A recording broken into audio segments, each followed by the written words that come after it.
Welcome to this edition of the Million Dollar Mastermind podcast. This is where we pick the brains of high achievers from all walks of life and get their hard-earned, real-world insights on winning. I'm your host, Larry Weidel. I tell people all the time, it's like you have to have the fundamentals. Fundamentals are taught, but if you're going to go on to greatness, it's what you do with the fundamentals. But, early on, I do think it's smart to be, while you're getting educated, get educated. Get as much as you can get yourself to pay attention to and grab that you can use the rest of your life, because you're not going to be able to force yourself to stay there forever. But you did get in Berlin a Master of Science in Human Factors in Psychology. Did just the problem solving, just staying on a schedule, just a routine, it does kind of transform you, kind of give you some kind of organization for success, even when you don't really realize it's happening to you, don't you think? Yeah, maybe not the content itself, because I studied computer science and psychology. And I think from the content itself, there's not so much I could use. But yeah, I mean, sticking to deadlines, being self-motivated, sitting still on a chair and doing something for hours in a row. Sure, that's something that gets trained in university. I don't know how much. It also shows you outside of life that you don't want. You see a lot of things that you do not want that, Yeah. I mean, if taking what is it called? Like if you take the radix, is it radix? If you have a 9 and the result is 3, what is the process you do in mathematics? Like I've never used it in my life. Yeah. And it's the most basic thing that everybody learns. I have never used it in my life. Or there's so many things you learn that you just never have to use in your life. Yeah. Well, when you but you have wound up having a lot of people interest. You're creating this life. You're doing these adventures, but you've created a lot of interest where people want to hear about these things and get exposed to it through your eyes and through your experience. Right. And I did that on purpose. When I started the trip through South America, I thought, where do I want my life to go? And I imagined if we do that project, it was a hot topic back then in 2014, when the whole thing of, working from everywhere, the end of the office, that was a hot topic. So I kind of jumped on that wave, producing content that would talk about that you can work from everywhere. And I would imagine that would, bring me on stages where I can talk in conferences about those topics. And that's exactly how it turned out. We had that TED talk in Colombia, and once you only have to stand in front of a TED logo actually and put a picture somewhere in the internet, and people will reach out and say, hey, can you speak on my conference too? It doesn't even matter if you had a TED talk or not, it seems.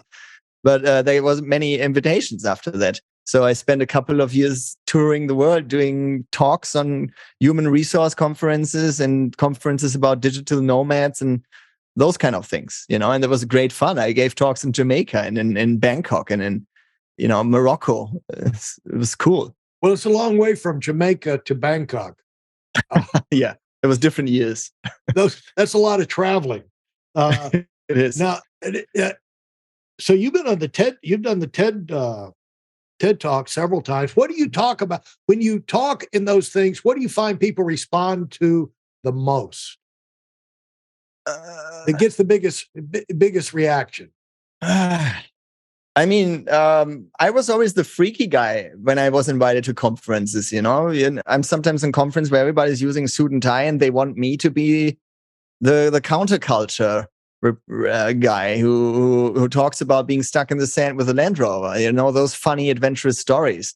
That's what I usually talk about. I don't talk about numbers and statistics and trends and where the world is going and how many percentage of employees don't have to work from home, from the office anymore. I just tell adventurous stories, how we work from beaches, volcanoes, and behind waterfalls.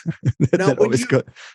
But when you're living this counterculture life and you're out there on your own with these adventures, do you ever get to the point where you second guess yourself and you wonder, am I on the right track?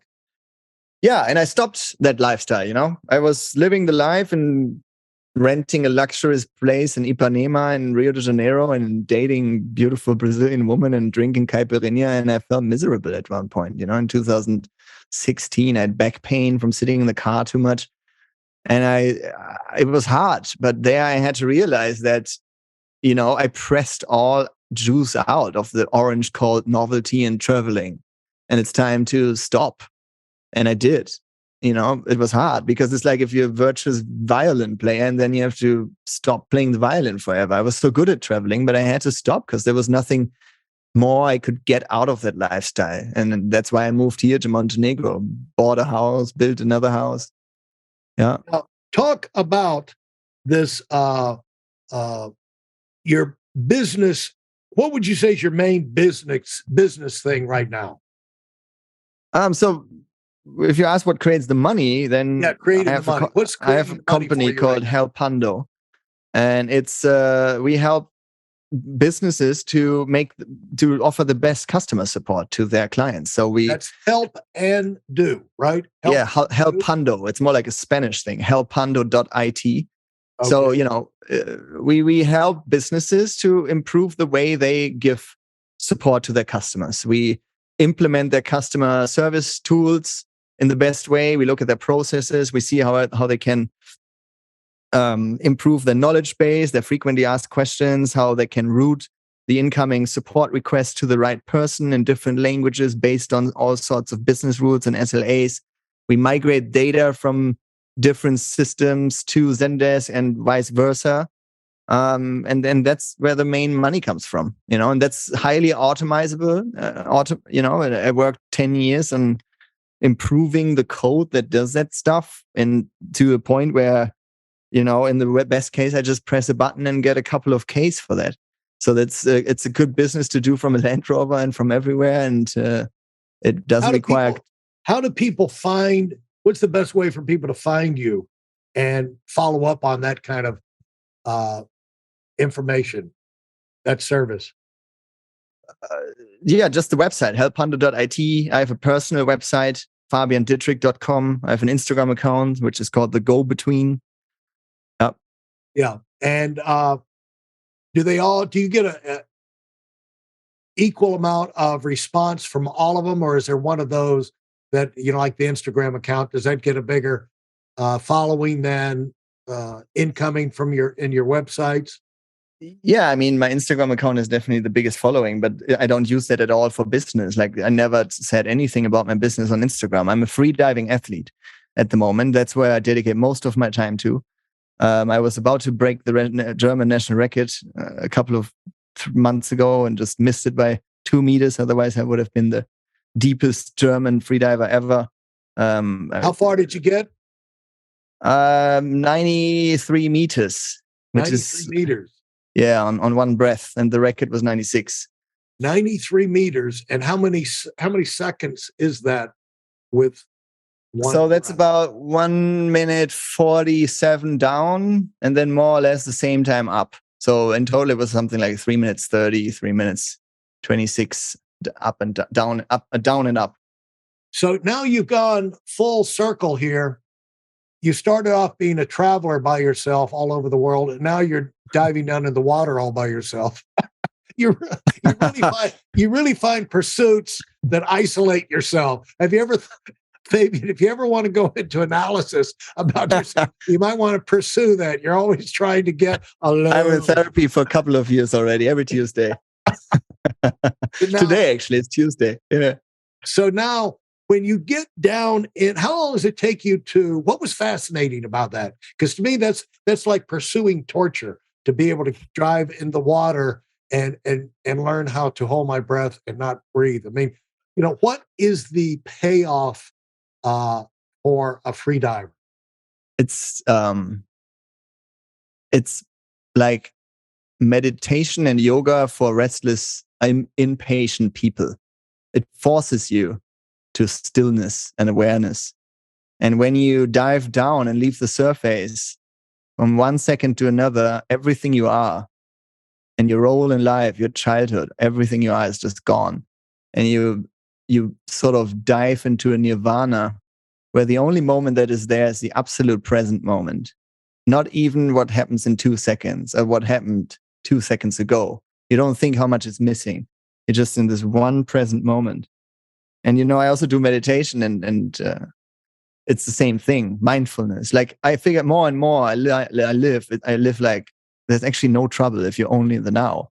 And if you look at Ramdas and the Be Here Now from the 60s and Eckhart Tolle and all these people, the key to everything seems to be in the now. There's no worries in the now. And freediving brings you into that absolute stillness and the awareness of the stillness. It kind of transforms you into an animal kind of being where you just focus on that one moment. And it's amazingly beautiful and fulfilling. So you go down, and when you come, and this is what happens to you when you're in the water, right? When you're in the thing. And when you come out, how much is the recovery? How do you prepare yourself, and how do you recover from that? So there's a lot of visualization techniques, which I do every morning when I train. At the moment, it's a break. I start in February again in Philippines. But, every morning I would do some breath holding.